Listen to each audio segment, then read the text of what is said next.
There we go. Numbers are starting to jump. Good afternoon, everyone. Good afternoon, Mike. Nice to see Good you afternoon. again. Hello, everybody. Yep, glad to be here. I am going to go ahead as people come in, share my screen, and let's go ahead and start with a quick intro, and then you can dive into the content. All right, sounds good.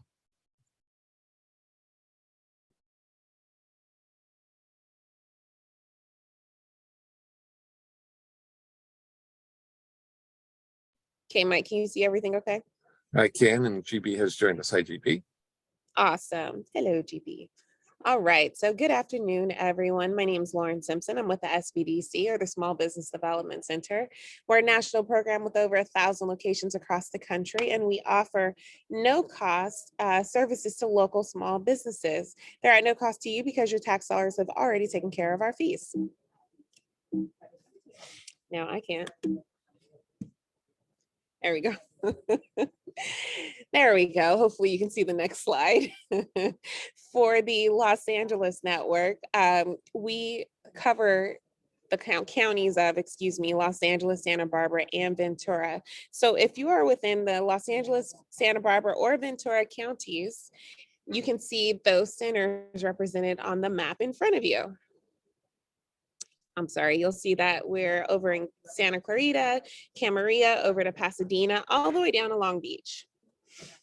Thank you. Sorry about that. So for when it comes to the various services that we offer no cost business advising. And so you're able to meet one-on-one with one of our business experts. And those experts vary in the fields of marketing, finance. You might even be able to get a meeting with one of my colleagues here today. You name it, we've got it. So there's no topic we haven't seen that we can assist you with. We also offer virtual trainings, much like the training you have joined today. So again, we're here to help. If you'd like to get started, go ahead and reach out to us. You can call us by phone at 866-588-7232, or you can go online, smallbizla.org/new client. If you are outside of the Los Angeles area, you can go to americassbdc.org/find your SBDC. So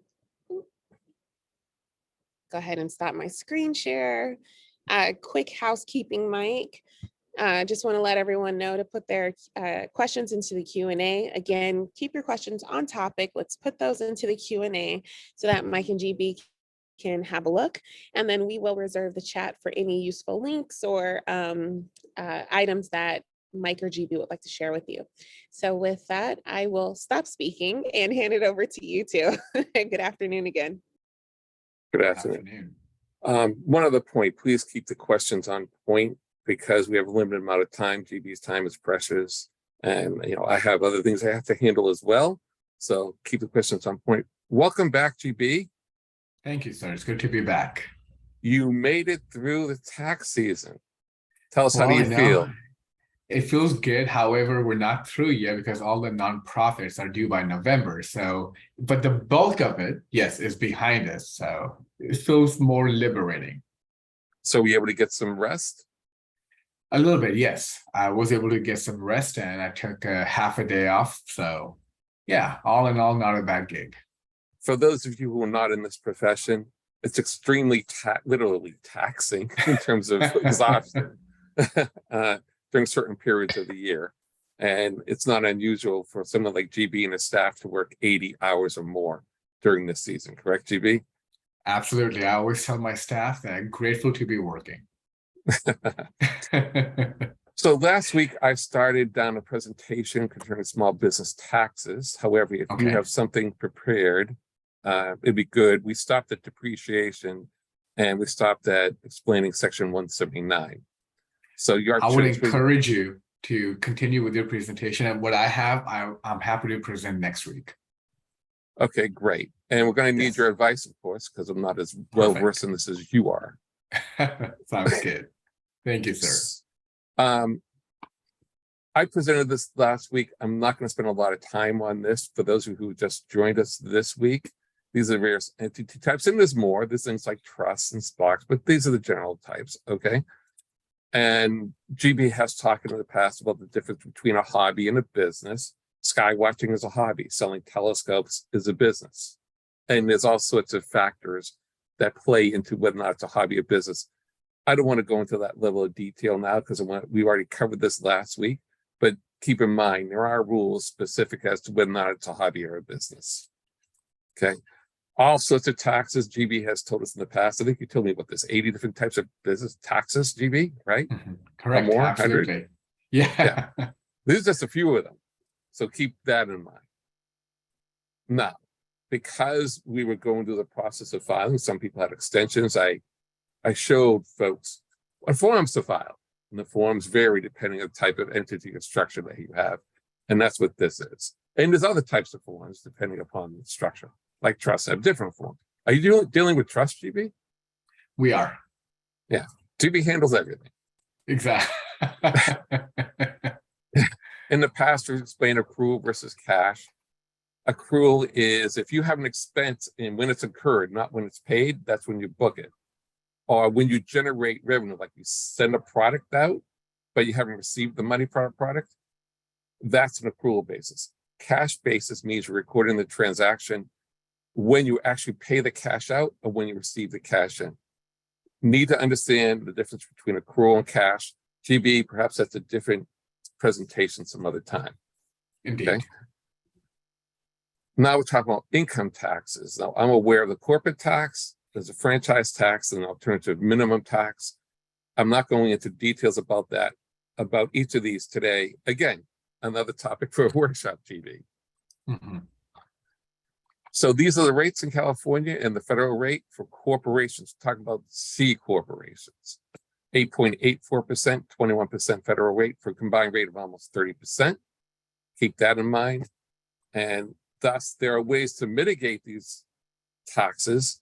And that's why you have folks like GB to help you through that. But you should be aware of the rates if you have a C corporation. S corporation is different, or an LLC that elects S status, or a partnership that elects S status. It's 1.5% of net income payable to the state of California. No rate paid to the federal government. And the LLC, these are the fees. Actually, this is wrong. For $250,000 to $500,000, it's $900. So I have to redo the slide. Okay, but keep in mind, as you level up in gross receipts, then your fee goes up. We're on a pay-as-you-go tax deadline. So we have January 15th is the next deadline, right, GB? For the quarterly estimated taxes? Quarterly estimated taxes, yes. But the payroll taxes are different. Oh, and may I interject? January 15th is the IRS deadline. California is December 15th. They want you to estimate early on and pay it. Yes. So I'll put those deadlines in there. Different between state and federal. Yes.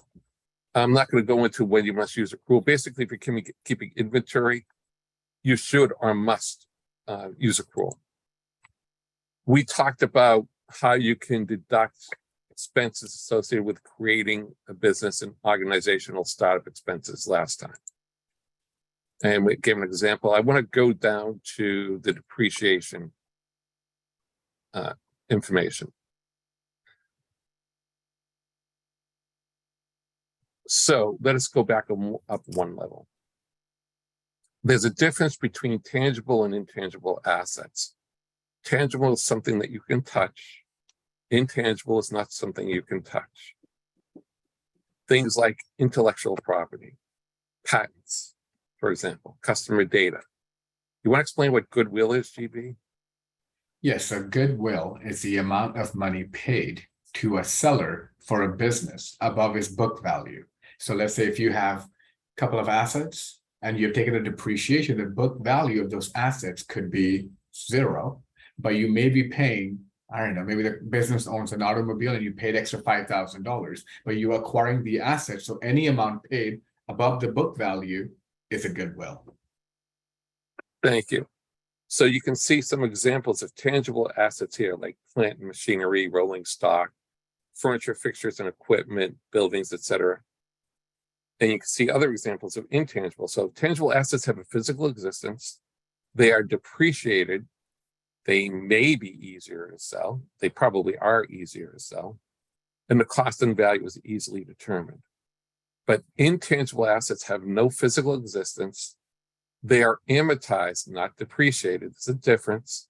Not so easy to sell. How do you sell your brand value? A little hard. And the cost, and how do you determine your brand value? You have to bring in experts to do those types of valuations. It's hard. And there are experts that will do it. You just have to pay for them.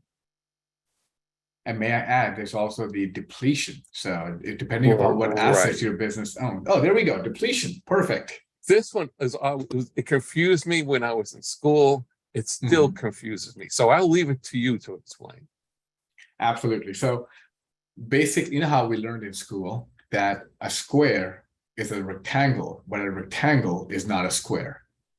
So when it comes to everything is amortized, but amortization when it comes to tangible assets is called depreciation.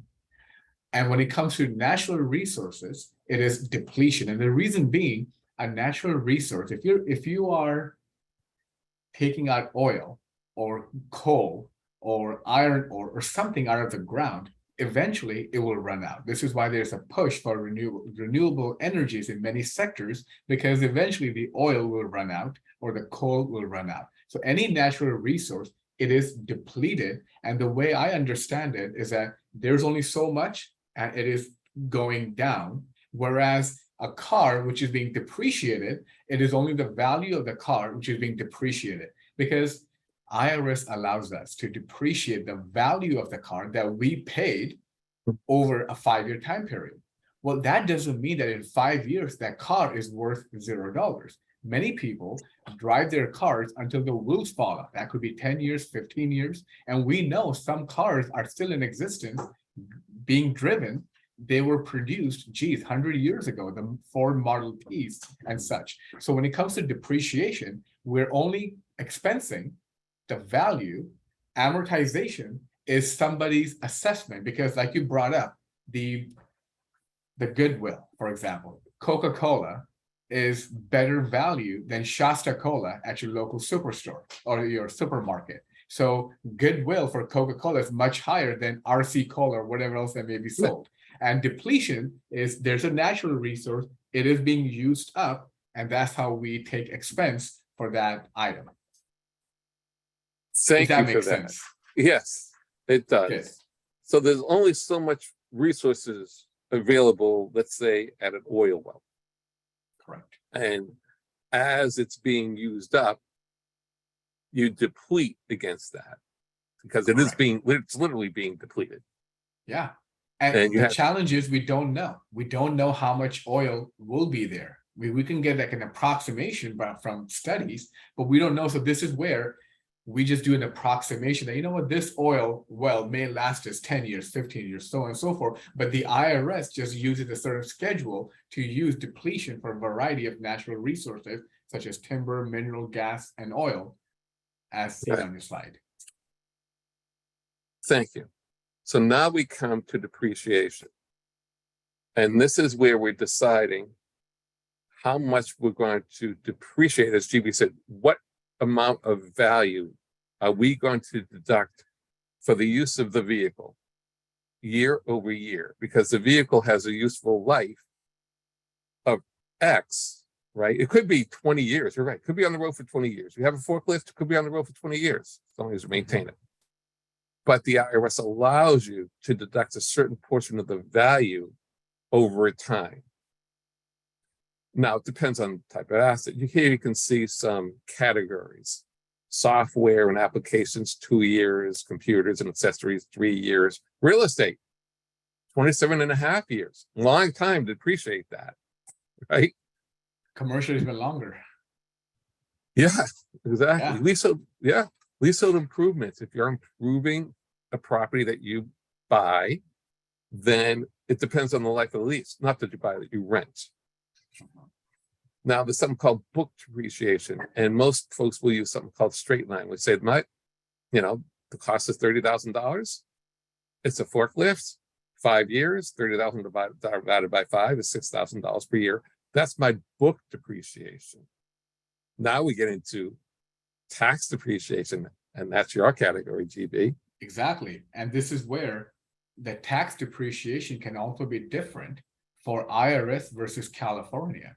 So this is where sometimes a lot of businesses have to maintain 3 sets of books, or at least 1 set of books, but present them differently. Because if you're planning to apply for a loan of $250,000 with your bank, they want your financials to reflect GAAP, generally accepted accounting principles. You may have taken Section 179 depreciation and you have expensed the whole thing, but your book depreciation will be different. And California doesn't allow Section 179. It definitely doesn't allow bonus depreciation. So this is where the taxable income, the financial income, and the managerial income can be very different. And as a business owner, you have to be on top of all of these different book values for your business.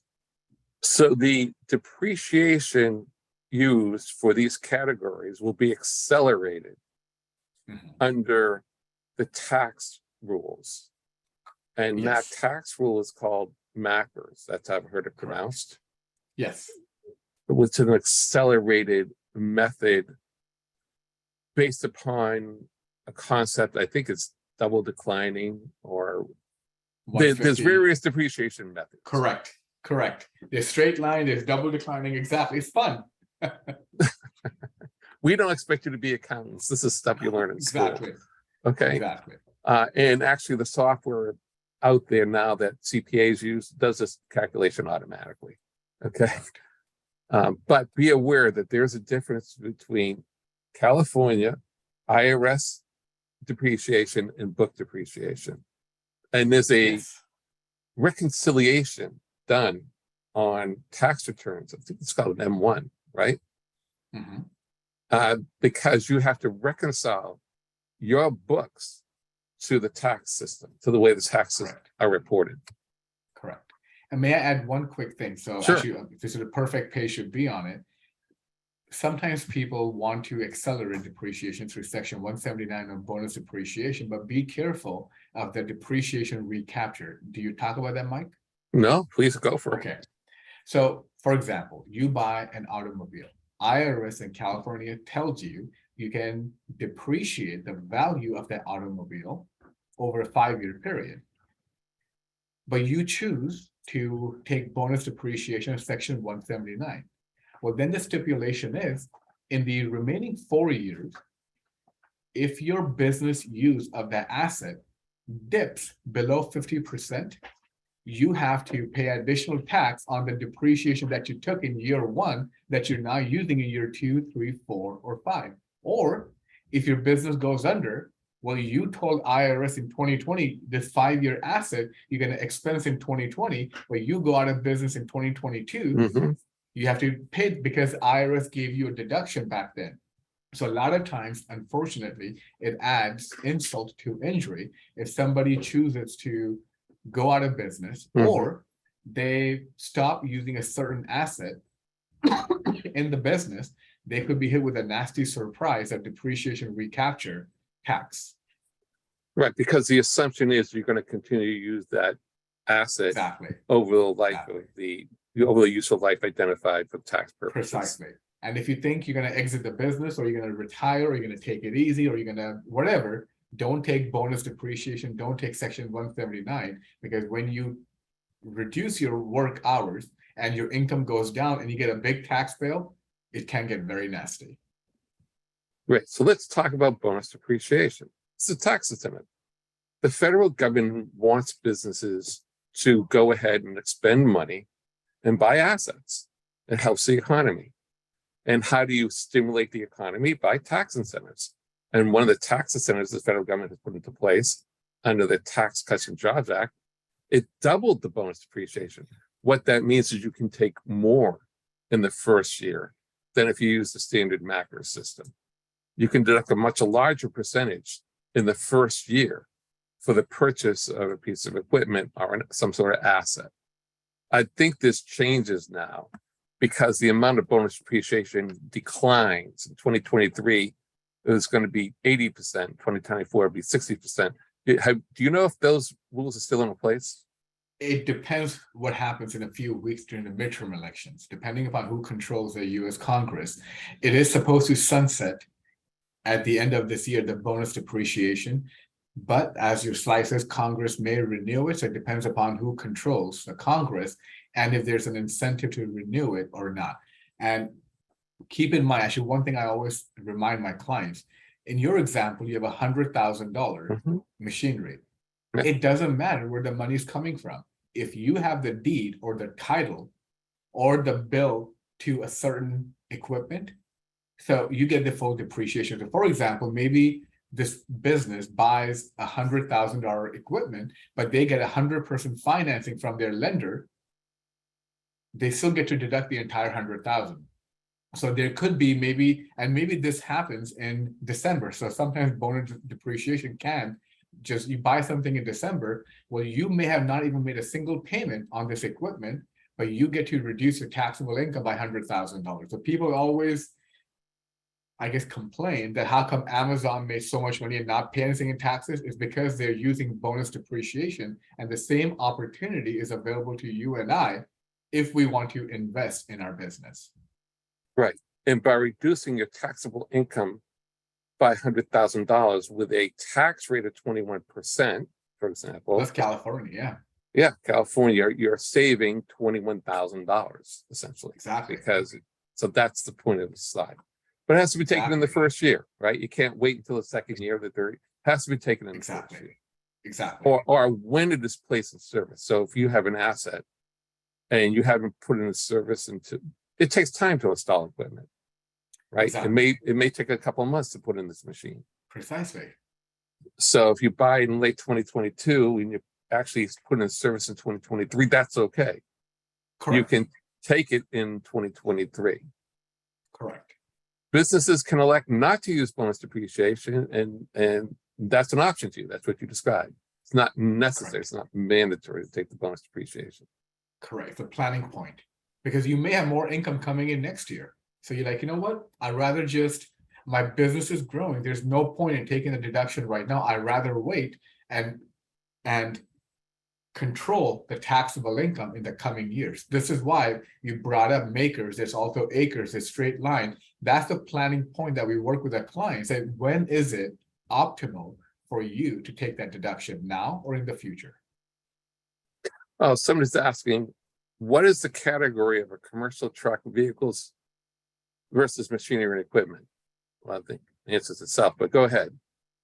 So it depends upon what the equipment is, because usually most equipment is depreciated over a 5-year period, but any specific equipment is usually done over 7 years. So it depends upon the type of equipment, the purpose, and sometimes in the case of a truck, the weight of the truck, because you may think it's a commercial truck, but it depends if it's Ford F-150, Ford F-250, or something larger or smaller. Thank you. There is a specific table that defines Correct. the life for assets, and I showed it earlier. Yes. So here's section 179 deduction. Okay, it allows deductions of certain types of property to be expensed rather than capitalized. Buildings weren't eligible prior to Correct. the passage of the Small Business Job Act. However, now qualified real property may be deducted. Now, maybe only taken for the year the equipment is placed in use once again, and it's not revocable. If you decide to do this, you cannot revoke that election. And there's limits, unless they change them. I don't think they've changed them, have they? No. So it's $1 million per year, and 25,000. Which is, they just put a limit in for SUVs. I guess they didn't want to have someone take a nice deduction for a $50,000 SUV. So Correct. it's 25,500 for an SUV. Here's an example. However, a larger SUV, like a Cadillac Escalade, is exempt from that. Is it? It depends upon you have a compact SUV, a mid-size SUV, or a full-size SUV. This is why people sometimes say, "Hey, GB, what's going to be?" I'm like, I have no idea, dude. What are you going to buy? Right. So you have to look into the specifics. Here we have an example. We purchased a piece of equipment for $1.15 million. You can take $1 million write-off in the first year. That was the maximum 2018, and as GB has said, that hasn't changed. Will it change next year? I don't know. And then you have the bonus depreciation, which we talked about. That's $150,000. So your total first year deduction is 1.15 million, which matches your equipment purchase. That's pretty nice, right? Mhm. And if you calculate a 35% tax rate, you can determine what your savings will be. So this is an example how Section 179 and bonus depreciation can work. In GB, I suspect much of the work that you do revolves around figuring out this type of stuff for businesses, correct? Indeed, you can make a lot of money and not pay taxes properly. People have to ask me, why is the case? It all depends upon who's pocketing the money. You have a small business and you pocket $1 million, you're going to pay taxes on it. You put that $1 million and spread it out and you invest in your business. The idea is you are going to create jobs. You're going to create opportunities for others. You're securing a higher rate of return for yourself. So you know what? We'll give you a tax break right now and we'll tax you later. It's no different than a 401k. You make money, you put $20,000 in a 401k, you're not using it right now, fine. We'll tax you when you will use it. So the tax code, in a way, is just designed in whose pocket is the money ending up. And if it ends up in somebody's pocket, they end up paying taxes on it. This is why investing in your business, having a proper business plan is so imperative. And that's why I tell my clients, my tax plan will always follow your business plan. If I tell you to invest $1 million in your business and you can't because you don't want to borrow $900,000, I'm not going to push you, but you will end up with a $400,000 tax bill. Mhm. And that's what you have to bear. Right. Look at the title of the act that puts this into place, the Small Business Job Act.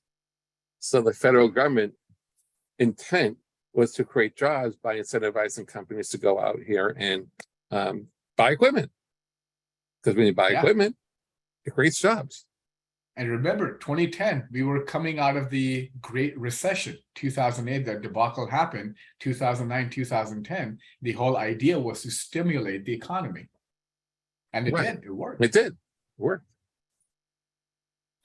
Now, there's a particular form, maybe GB will show it for us, where you take the depreciation. It's form 4562. You use it to, if you're claiming depreciation on property placed in service in 2019 or in a year. This is the form you need. And if you're not familiar with the form, your CPA should be familiar with the form. And there's other properties should be listed on the form, like motorcycles, trucks, etc. So be aware there's always a form, right? And must be presented properly on the form. GB, maybe you might be able to bring it up and show it in a little bit. That might be good. Sure. Yes. Okay, we're going to talk about home office deductions and then come back to depreciation, because this comes up over and over and over again with everybody I talk to. The vast majority of clients that we see are working from their home, and every single one of them think that they can take a home office deduction. And they can't, not necessarily. So you want to go through this, GB, and then we'll come back to the depreciation. The most common explanation I get from clients when I ask them, so do you work from home? Yes. Where? Everywhere. I'm on my sofa, I'm on my dining table, I'm working in the bedroom. Well, that's fine. I'm sure you work at Starbucks too, but doesn't mean you're going to take depreciation for Starbucks location. So the idea is, this is why I'm glad you highlighted, it should be sole use for business. Now, does that mean you cannot watch a Netflix movie there once in a while? Of course you can, but it should be an area that should be designated. It doesn't have to be quarantined. It has to be designated that this area is my business area. That's it. I'm not going to watch Netflix. I'm not going to watch cat movies. I'm not going to feed my kids in that area. I may do it sometimes, but that's an exception, not the norm. The norm is that is my business area. Now, not only is it good for tax purposes, it's also good for peace of mind, because then it allows you to get in the work mode when you go in that area. If you work everywhere, sometimes you work nowhere. This is why a lot of employers right now are terrified to continue work from home, because they don't know if their employees are working or not working. So that's what the IRS stipulates. And there is, as you mentioned, there is a simplified method. And then there is a method where you can say, this is my cost, this is my utilities. You can also depreciate part of your home and you may get a better deduction. Now, keep in mind, government giveth, government taketh. If you sell your home, the depreciation you took, you may have to pay tax on it at that time. Just like we talked about depreciation and recapture, there is the depreciation for your home. So that's another talking point. We work with our clients that do we take the simplified method or do we take something larger or do we do some sort of an accountability plan? But the idea is whatever method you use, you want to have a designated area in your home, a bedroom or a corner that is sole purpose is for your business. Yes. And here we have an example how you might calculate the tax deduction. So in a year, you might be paying $30,000 in rents, and you might have utilities in a year, $2,400, and then you're paying renters insurance, and there may be other expenses. I grab the most common ones. Indeed. And so we have $33,000 total, and this office is 10% of the total square footage of the property of the home. So your deduction would be $3,300. That's how it works. That's one way. It is. And right? The simplified method, now keep in mind for some of our attendees who may be new to it, the simplified method says $5 square foot not to exceed 300 square feet. If you live in a home that is only 500 square feet, or you're renting a room from a buddy, the 3-4 of you living in the same household, keep in mind if your total living space is 300 square feet, it's hard to justify that you're using the entire space for the sole purpose of business. So this is where sometimes we have the conversation with our client, how big is your total space? Because the $5 per 300 square feet is a maximum deduction of $1,500, whereas the $3,300 deduction is double, more than double, which means even if at a lower tax rate, you're going to save about $500-600 in your potential tax bill. So these are the type of conversations that you want to have with yourself if you're using TurboTax to do your taxes, that what is reasonable. Now, what you want to do is take photos, as document, as GBS said, memorialize. How many hours are you spending? Are you only there 2 days a week? Are you there 5 days a week? They may want to see your log, just like you expect your employees to clock in, clock out before you pay them. If your deduction is $2,000 and your total income is $100,000, chances are IRS won't care. But if your income is $20,000 and your home office deduction is $5,000, oh, you bet they will care. They will stipulate, show us your logbook. That when did you start work? So you are expected to have a logbook. Today's the date, October 20th. I started working at 8 a.m. I worked until 12 noon. Then I took a 1 hour lunch. And then I worked from 1 p.m. till 4 p.m. 2 days a week, 3 days a week. They will stipulate that. So it depends upon the context. You expect your employees to clock in, clock out. Buddy, you want this deduction? Show me your work records. Right. Now, the way we do it, at least the way I do it, I have a calendar, and all my appointments on the calendar. If the IRS ever asks for it, I can print out a calendar and say, these are all the hours of work. And I'm working. Precisely. But that's why the calendar exists. Google Calendar works wonders.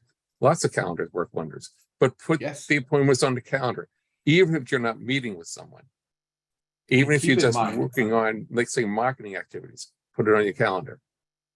One of the things that the IRS stipulates, all of your record keeping should be contemporaneous, which basically means you should create your business records as you conduct your business or within a reasonable amount of time.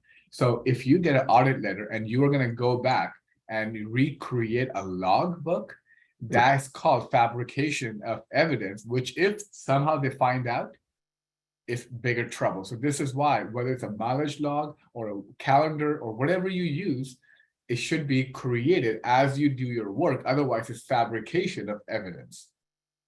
And it's hard to fabricate, by the way. How are you going to remember what you did 6 months ago? Yeah, exactly. Right. So move on from there.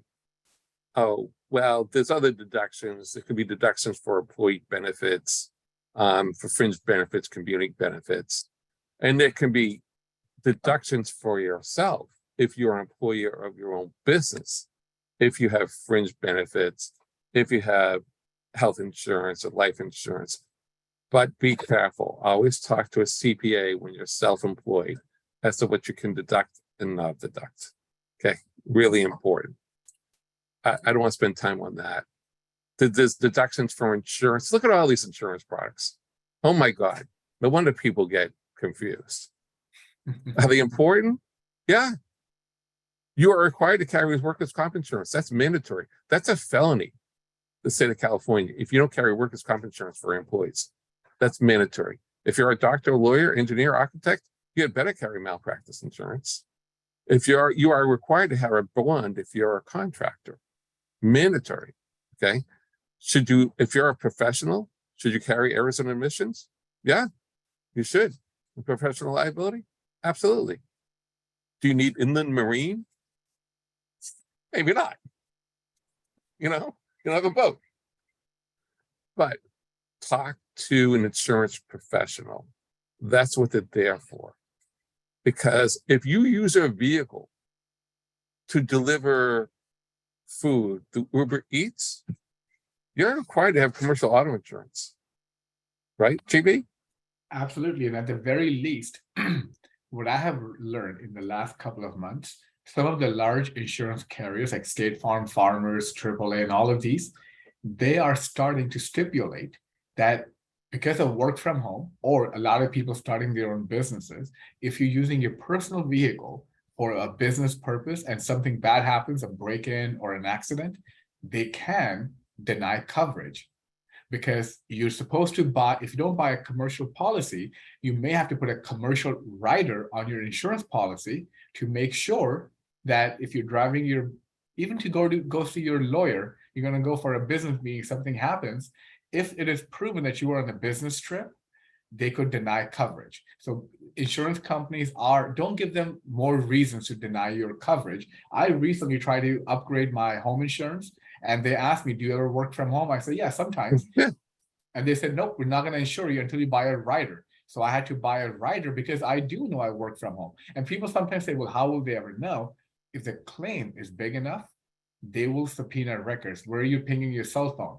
Your cell phone records are used by the insurance companies and by tax agencies to build a case against you. And we are pinging all the time. It's not just that. They can ask for your records, ask for your phone records, Yeah. ask for your emails. They can Yeah. track where you generated information from. They can subpoena all these records. Everything is documented nowadays. Now, what's not mentioned here is umbrella insurance. Umbrella insurance is important personally as well as commercially. It gives you an extra layer of protection. I'm not an insurance expert. Talk to your insurance broker or carrier, but I believe it's really important to also carry an umbrella policy above and beyond needs, depending on your needs. And now there's other various deductions that you can take on your tax form, like interest expense on business debts. Okay. And there's rules regarding how you take this and what you can take. There has to be a debtor-creditor relationship, right? In other words, if you're taking a loan from your brother and it's not an arm's length transaction, that's not deductible. Correct. Right? So just keep in mind that these are interest expenses that you should keep track of for a debt that you can deduct. And the most common problem here is people deduct the entire payment. Your payment may include principal and interest. You can only deduct interest, not the principal. Right. And I did mention kind of jokingly about the loan from a brother. That happens all the time. Correct. People start businesses with money from family members and friends. Something like 80 to 90% of businesses are started that way, along with your own funds. If someone provides you money, you should have a contract in place that identifies the interest rate at a market rate, the payment terms, how long it's going to last, basically a standard loan contract. It should be a formal agreement. Because if you want to take that deduction and you can't produce that formal agreement, you might lose out. And there's legal reasons to have that formal agreement. Correct. Not to mention you have to execute the promissory note, because if your promissory note says, I will pay back this loan in 5 years, they will ask you, so show me your payment schedule. Have you been making payments on this loan? And if not, Yeah. why? I mean, you And may actually have a make the temporary payment. reprieve. Yeah, Right. you Make may have the a temporary payments. reprieve. Yeah.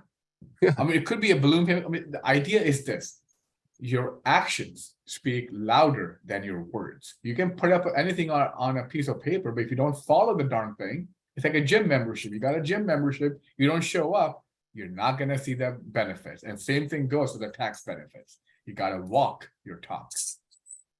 Right. Oh, you want to talk about this, the QBI? Sure.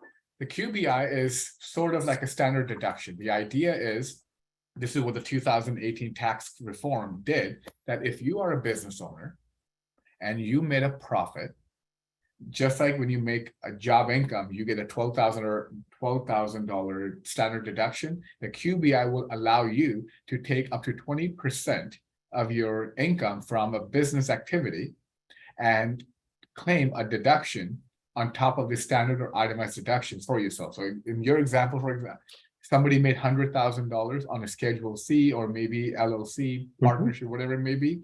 Well, on that, you can deduct up to $20,000 against your taxable income, which could save you a lot of money in income taxes. Now, keep in mind, this doesn't apply to self-employment taxes. So the Social Security, Medicare that you report on Schedule SE, you still have to pay those, but you don't have to pay income taxes. This is why I think I've said it before, 60% of Americans pay zero in income taxes because of QBI, because of EIC, because of the variety of programs available to individuals like you and I.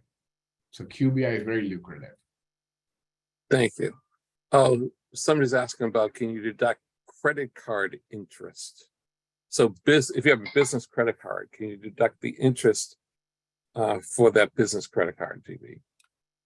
The short answer is yes. The long answer is you only for expenses that are incurred for business purposes. So assuming that you borrow money to take a business trip, yes, and you paid interest on it because you didn't pay off the whole amount, you may. And the key there is also it's a business credit card, because if you're using a personal credit card, you may need more documentation to be able to qualify to take that deduction. And someone has a question about the home office, which I'll go back to. If someone is an employee and they're working from home, but they also have their own business and they're working from home, can they still take the home office deduction? Only for income that is generated from the business. Back in the day, it used to be that if you have unreimbursed employee expenses, anything over 2%, you could take a deduction on your itemized deduction. Effective 2018, so almost half a decade ago, that deduction went out the window, but there's still a lot of people who think they get it. Now, you may get that deduction against your state income. California still allows that, but it's a much smaller tax bill. But why leave money on the table? But for the IRS, you can only take home office deduction against your Schedule C or other business income, not your employment. Thank you. So I had mentioned that we'll go back to the depreciation question. Would you mind bringing up Form 4562 so folks can see what it looks like? Sure. I'll stop my share.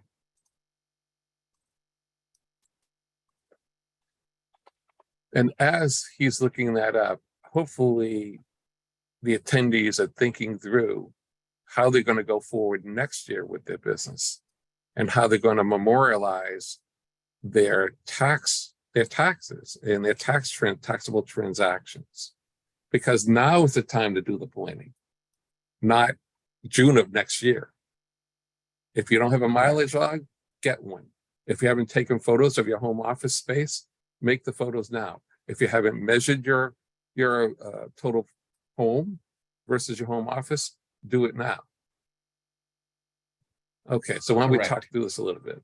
Yes, and I'll tell you this, that mileage and auto deduction is the number one audit risk for any and all small business owners, followed by home office deduction. So those two are very lucrative, but those are, I mean, if you ever get audited, they're going to look into that. And sometimes, and state of California especially has started sending out letters to Schedule C filers that, you know what, your deduction might be too high. We're giving you an opportunity for tax year 2019 and 2020 to refile an amendment if you think you took too many deductions. And starting next week, they're going to mail those letters for those people who take itemized deductions that, hey, buddy, you don't have a business, but you have a job, but you may have taken too many deductions. We want you to self-audit so that before we come knocking. Now, if you get a letter, it doesn't mean you are at a higher risk of an audit. But the state of California and IRS may follow because they're also getting more money through the Inflation Act.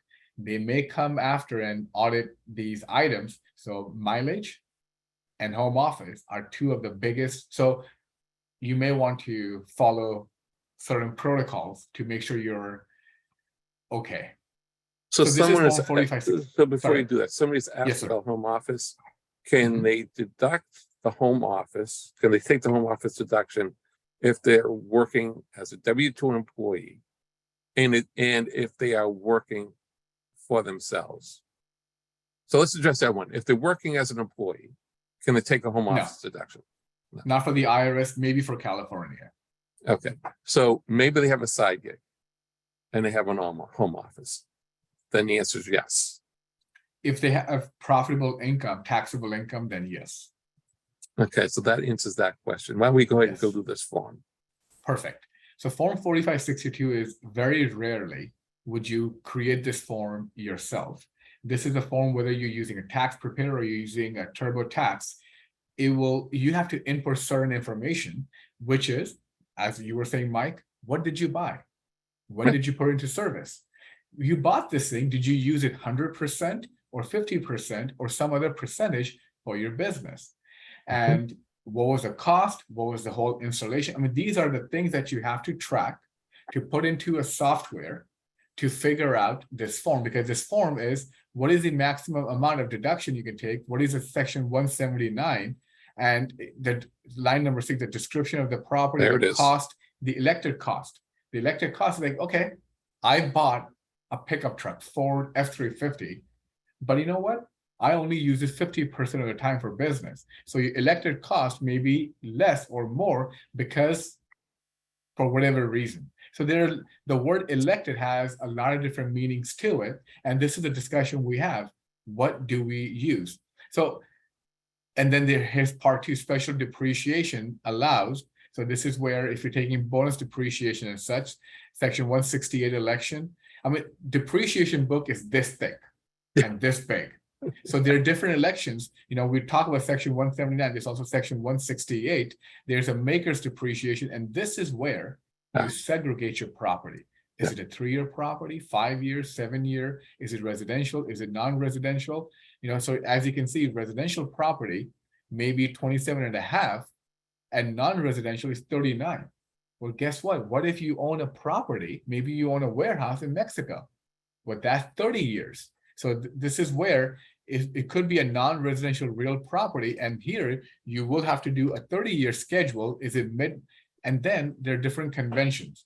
When did you put that property? Because there's a different especially year one, there's a different depreciation schedule. If you bought and placed a property from January through March, which is quarter 1, April through June, quarter 2, July through September, so on and so forth. So even your convention could be half year or mid-quarter, and the method, and then the depreciation schedule. So this is a form that, you know, there should be a schedule. This form is a summary where you report all of your depreciation to the IRS in one lump sum. And then if they have to question, you know, for example, a laptop is a 5-year property. Maybe you bought 5 laptops and you bought 2 iPads and you bought an iPhone. The total may come here, but that there should be a supporting schedule. What did you buy? You know, you may have 25 rental units. You may have 2 warehouses. So it depends. And this form, the listed property that Mike was talking about, the listed properties are listed separately because you have to stipulate on a listed property, did you use at least 50% of that for business purposes or Mhm. not? If you did not, no deduction. And So this let's is where take an example. You buy a truck. yes, You're in correct. construction, you buy a truck, and Yes, you're using it for personal use, correct, groceries or whatever. But you're also using it for your business every once in a while. You're not always correct, out there. correct. You have to track the mileage to determine You whether or have not to, it's yeah. right. And this is what I tell my clients, you have to track the mileage no matter what. All your business use, personal use, and also commuting, because commuting miles are not deductible.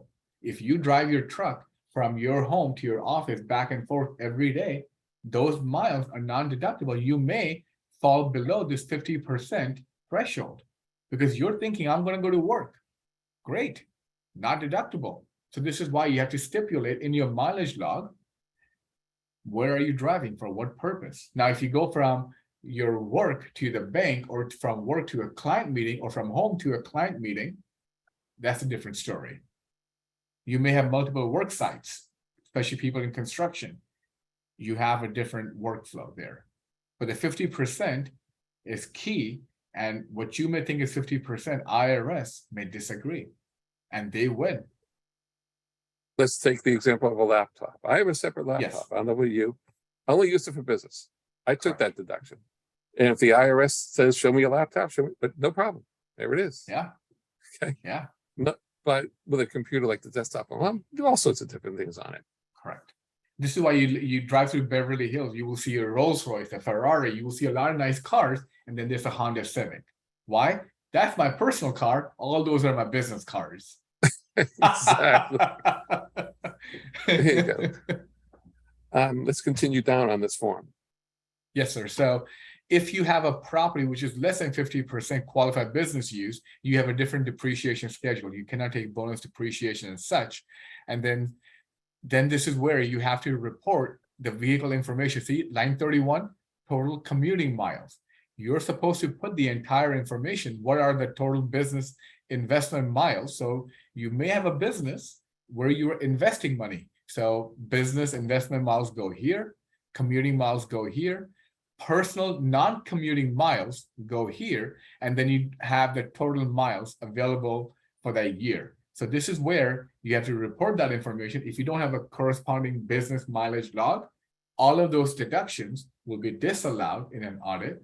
You will have to pay tax on it, plus penalties, plus interest. And if this, let's say if you made $20,000 that year on your Schedule C line 31, and your business mileage deduction was $10,000, because your deductions underreported your income by more than 25%, there's a special penalty for gross underreporting that you have to pay.